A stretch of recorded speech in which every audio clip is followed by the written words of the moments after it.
Good day, ma'am. Mabuhay, and my greetings of peace. So, I am Patrick Day Bocania, 20 years old from Mabulog, Leyte, currently residing at Barangay Marcos, Baybay City, Leyte.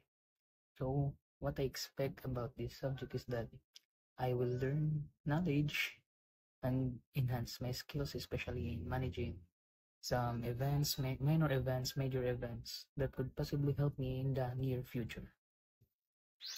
Student Honor Pledge. Ngayon, I am very pledged. I will not give or receive any unauthorized help on every quiz, exam I take, and that all the answers will be in my. I will not give or receive any unauthorized help on all learning tasks, assignments, etc. that are given by my professors, and all the outputs that I will submit will be my own work. I accept responsibility for my role, ensuring the integrity of the work submitted by